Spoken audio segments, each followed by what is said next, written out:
aware of his occult omnipotent source, allured by the omniscient ecstasy, a living center of the illimitable, widened to equate with the world's circumference, he turned to his immense spiritual fate.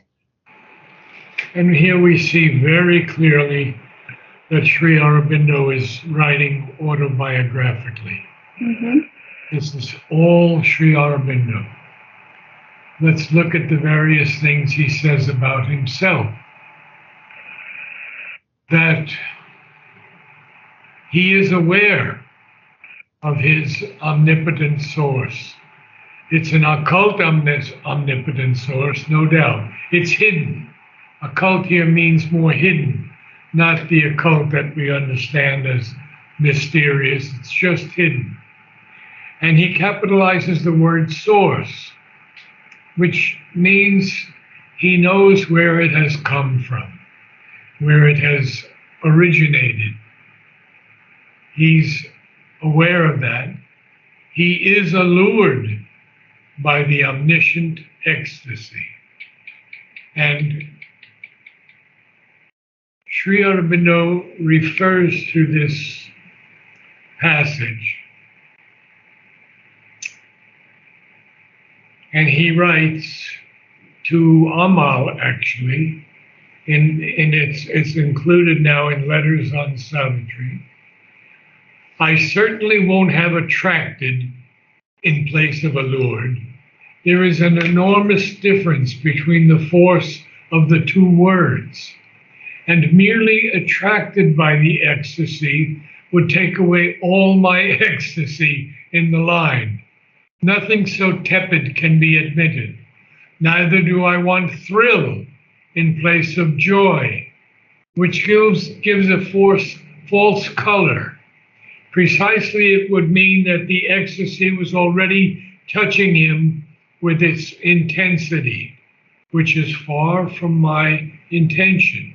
We can see that he felt it, but it was not touching him yet with its intensity. And then he continues, your statement that joy is just another word for ecstasy is surprising. Comfort, pleasure, joy, bliss, rapture, ecstasy would then be all equal and exactly synonymous terms, and all distinctions of shades and colors of words would disappear from literature. As well say that flashlight is just another word for lightning, or that glow, gleam, glitter, sheen, blaze are all equivalents which can be employed indifferently in the same place. One can feel allured to the supreme omniscient ecstasy and feel a nameless joy touching one without that joy becoming itself the supreme ecstasy. I see no loss of expressiveness by the joy coming in as a vague, nameless hint of the immeasurable, superior ecstasy. You see, Sri Aurobindo would take all that time to teach a disciple that you cannot use words indiscriminately. It's so important that we understand that because Sri Aurobindo never used words indiscriminately. And what we're trying to understand as we go through Savitri together is that we know we cannot understand with this physical mind. All we can do is hope to get glimpses, hope to open our consciousness, hope to bring the psychic being closer to us. And that's about what we can do. So when we read something like that of Sri Aurobindo speaking to Amal, it's very, very important. So please carry on.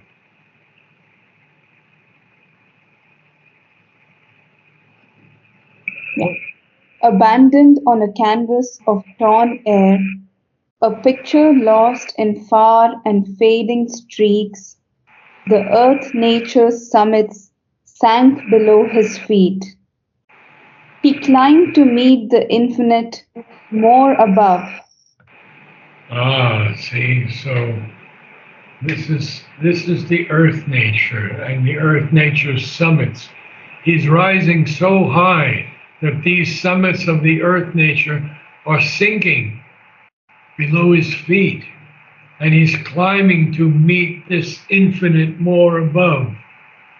So we'll continue on because this is all Sri Aurobindo. The immobile ocean silence saw him pass, an arrow leaping through eternity, suddenly shot from the tense bow of time, a ray returning to its parent sun. So the immobile, of course, is motionless, divine, transcendent divine, I would say. And this immobile has an ocean silence. Look how vast the ocean is. He calls it an ocean silence. Saw him pass. And he passes like what? Like an arrow leaping through eternity that is suddenly shot from the tense bow of time. A ray returning to its parent sun. And this is the speed of growth in Sri Aurobindo. I have not read the record of yoga, and I'll still have to read it, because there he explains, as he says, more than any scientist, how he documented every experiment he made. And he made so many experiments on his body. He took a huge amount of opium and things like that. So we see that now something is going to happen to Ashwapati Sri Aurobindo, and you have to read on. Opponent of that glory of escape, the black inconscient swung its dragon tail, lashing a slumberous infinite by its force into the deep obscurities of form. Death lay beneath him like a gate of sleep. Well, you see, the Asura, the dark forces, the original dark forces, there were four of them, we know. Opponent. Your pronunciation was not quite right. Opponent of that glory of escape. And what is that opponent? It's the black inconscient. And it swings its dragon tail. And what does it do? It lashes this slumberous infinite. Slumberous is heavy with drowsiness. Can also mean peaceful and tranquil, sluggish. I think it goes here better with sleepy, heavy with drowsiness. Slumberous infinite. Force. It lashes that slumberous infinite into the deep obscurities of form. So what we are seeing here is this action of the darker forces lashing this infinite by its force into the deep obscurities of form. Our forms are generally pretty deep obscurities. Yeah. We don't know very much about our bodies. Science is learning more and more, of course. But then as a result of that lashing of the slumberous infinite, he sees that death lay beneath him like a gate of sleep. and we'll carry on. One pointed to the immaculate delight, questing for God as for a splendid prey. He mounted, burning like a cone of fire. Well, that is Sri Aurobindo in his ascent. So you can read on. To a few is given that godlike rare release. One among many thousands never touched, engrossed in the external world's design, is chosen by a secret witness eye and driven by a pointing hand of light across his soul's unmapped immensitudes. Only to very few is given that godlike rare release. One among many thousands never touched, because they're engrossed, not engrossed, engrossed. They are devoted fully to something. That's the meaning of engrossed. Occupied entirely by something. Engrossed in the external world's design. That's body, life, and mind, the lower station. So they're actually almost parenthetical phrases, engrossed in the world's design, because if we read it this way, one among many thousands never touched is chosen by a secret witness eye. See? So it's like almost a parenthetical phrase. So that one who is chosen is the avatar. It can also be the vibhuti. And driven by a pointing hand of light across his soul's unmapped immensitudes. And here's what Sri Aurobindo says about that. I take upon myself the right to coin new words. Immensitudes is not any more fantastic than infinitudes, to pair infinity. So he's coined a lot of words in Savitri, and we're learning of those. So please carry on.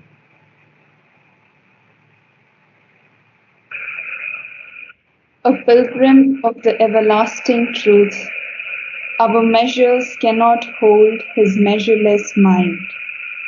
He has turned from the voices of the narrow realm and left the little lane of human time.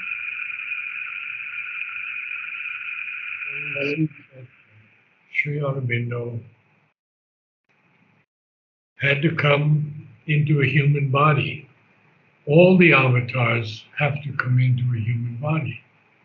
If they came as their divine beings, one look from them and we would be shattered. So I think I've told you about Huta and her experience with Mother. This gives us an idea. So Sri Aurobindo is a pilgrim of the everlasting truth, as many avatars were. Well, not many, some. Krishna, Christ, maybe only a few. A pilgrim of the everlasting truth. Our measures, our minds, cannot hold his measureless mind.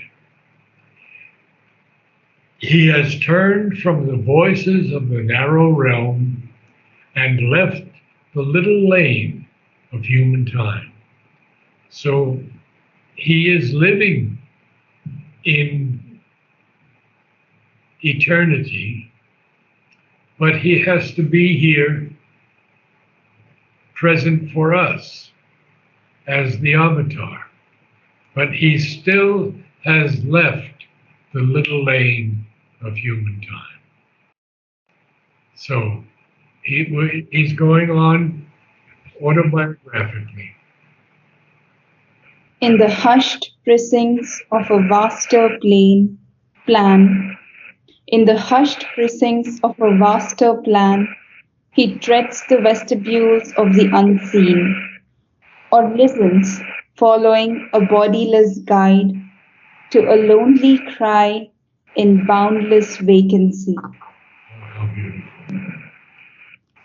So, precinct is a neighborhood, huh? A surrounding area. So, he is in the hushed precincts of a vaster plan, and he treads the vestibules of the unseen. Now, the vestibules are passages or halls between an outer door and the interior parts of a house.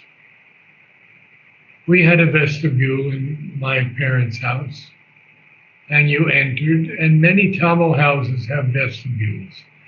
They will let someone come in like a business person only into the vestibule, but not enter the house. So you have a good idea of it. You already know about it. So, or he listens, following a bodiless guide to what? To a lonely cry in boundless vacancy. Uh, and we'll carry on a bit. I have to go a little early today, but I'd like you to read some more. All the deep cosmic murmur falling still, he lives in the hush before the world was born, his soul left naked to the timeless one. It's totally open, totally open. Mm. The cosmic murmur is falling still. He's living in that hush before the world was born. So carry on. Far from compulsion of created things, thoughts and its shadowy idols disappear. The molds of form and person are undone. The ineffable wideness knows him for its own. It's far from this compelling state, this of created things. We all have compulsions. I have to go and do this. I have to do this. I can't be late. That's compulsion of created things. Even thought and its shadowy idols disappear. Even the molds of form and person, ourselves, are undone. Why? Because the ineffable wideness knows him for its own. Incredible. So, can you read the whole thing? And we'll start next week with the lone forerunner. Yes. A bit here. Aware of his occult omnipotent source, allured by the omniscient ecstasy, a living center of the illimitable, widened to equate with the world's circumference, he turned to his immense spiritual faith. Abandoned on a canvas of torn air, a picture lost in far and fading streaks, the earth nature's summits sank below his feet. He climbed to meet the infinite more above. The immobile, the immobile ocean silence saw him pass, an arrow leaping through eternity, suddenly shot from the tense bow of time, a ray returning to its parent sun. Opponent of that glory of escape, Opponent. opponent, Opponent. opponent of that glory of escape, the black inconscient swung its dragon tail, lashing a slumberous infinite by its force into the deep obscurities of form. Death lay beneath him like a gate of sleep. One pointed to the immaculate delight, questing for God as for a splendid prey, he mounted, burning like a cone of fire. To a few is given that godlike rare release. One among many thousands never touched, engrossed in the external world's design, is chosen by a secret witness eye and driven by a pointing hand of light across his soul's unmapped immensitudes. A pilgrim of the everlasting truth, our measures cannot hold his measureless mind. He has turned from the voices of the narrow realm and left the little lane of human time. In the hushed precincts of a vaster plan, he treads the vestibules of the unseen or listens, following a bodiless guide to a lonely cry in boundless vacancy. All the deep cosmic murmur falling still, he lives in the hush before the world was born, his soul left naked to the timeless one. Far from compulsion of created things, thought and its shadowy idols disappear.